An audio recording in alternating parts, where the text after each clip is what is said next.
Je ne sais pas si ceux qui me connaissent bien s'en sont aperçus, mais j'essaie, le plus possible, d'éviter d'employer le mot salut ou même le mot Jésus sauve.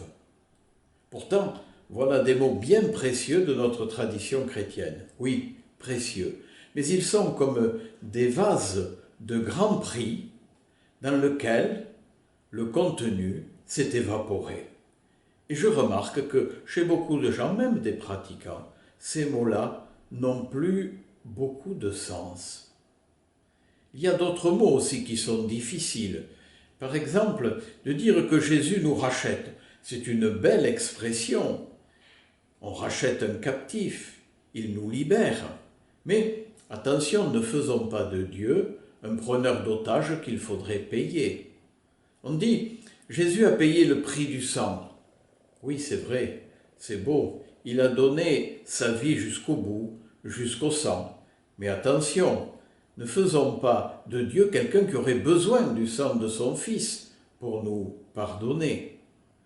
Alors, je m'essaie à d'autres mots. D'abord, je voudrais dire que Jésus nous sort, nous tire de la désespérance. De la désespérance alors que nous sommes dans un monde où le chaos et la cruauté menacent toujours.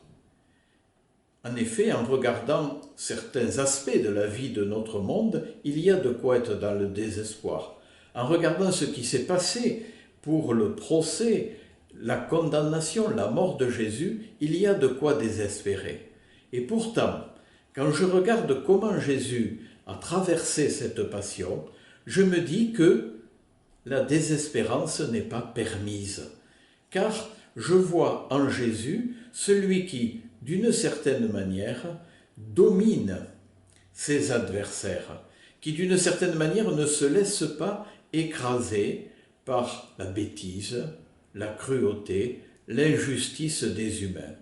Et alors si il me révèle Dieu, ce Jésus, cela veut dire que le monde n'est pas absurde, que la présence de Dieu traverse ce monde, même dans les lieux les plus obscurs. Et dès lors que je n'ai plus le droit, si je puis dire, à la désespérance, mais qu'en suivant Jésus, je peux croire que notre monde vient de Dieu et que notre monde va vers Dieu, que son chemin n'est pas un chemin qui se perd, malgré quelquefois l'apparence. La deuxième expression que je voudrais employer, c'est celle Dieu pardonne. Vous voyez, si Jésus est capable de pardonner à ceux qui l'ont injustement condamné, fait souffrir et mis à mort, alors cela veut dire que le pardon de Dieu est offert à tous. Offert. Après, il y a la part de l'homme pour accueillir et rentrer dans ce pardon. Mais il n'y a pas, ni pour moi, ni pour mes frères, de situation désespérante qui serait pour Dieu impardonnable. Si Dieu a pardonné à ceux qui ont tué Jésus, alors il peut toujours nous offrir son pardon et nous pouvons toujours l'accueillir. Le troisième mot que je vais utiliser, c'est le mot de communion ou le mot de relation. Car s'il y a pardon, c'est justement pour rétablir une relation avec Dieu, une relation vivifiante avec Dieu. Nous avons tous besoin de relations vivifiantes. Si nous sommes en vie, c'est parce que dès notre naissance et après, nous avons connu de ces relations qui nous ont fait vivre, car nous ne vivons pas par nous-mêmes, nous vivons toujours dans la relation à l'autre.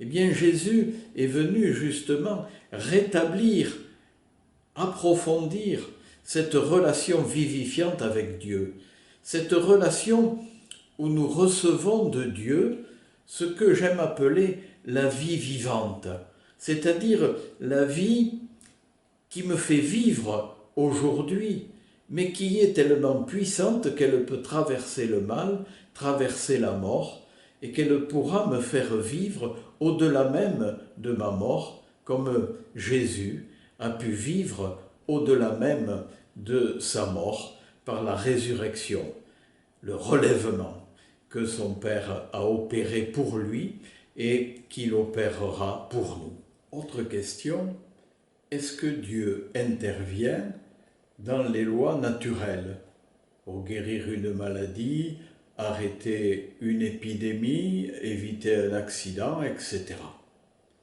Bien sûr, Dieu peut le faire. Mais ce que nous pouvons observer, c'est qu'il ne le fait pas habituellement. Habituellement, il respecte les lois de la nature qu'il a créée. C'est d'ailleurs comme cela qu'il peut y avoir une science, parce que les lois de la nature sont stables. Il respecte les lois de la nature, mais il respecte aussi la liberté et la responsabilité de l'homme. C'est ce que nous voyons, me semble-t-il, le plus souvent. Voilà comment je voulais exprimer ce que Jésus est venu faire. Et comment cela se voit-il dans la Passion? Bien, cela se voit pas tellement à la souffrance, mais à l'amour que Jésus a manifesté. Jésus ne nous sauve pas parce qu'il a beaucoup souffert. Jésus nous sauve parce qu'il a beaucoup aimé. Et que sa miséricorde, qui d'ailleurs n'exclut jamais la vérité, que sa miséricorde est plus forte que la cruauté des hommes. Bien sûr, il a souffert, mais ce qui est important, c'est que dans cette souffrance même, il a manifesté son amour, et c'est cet amour-là que nous sommes invités à accueillir, quelle que soit notre situation, et c'est de cet amour-là que nous sommes invités à témoigner auprès de nos frères, quelle que soit leur situation.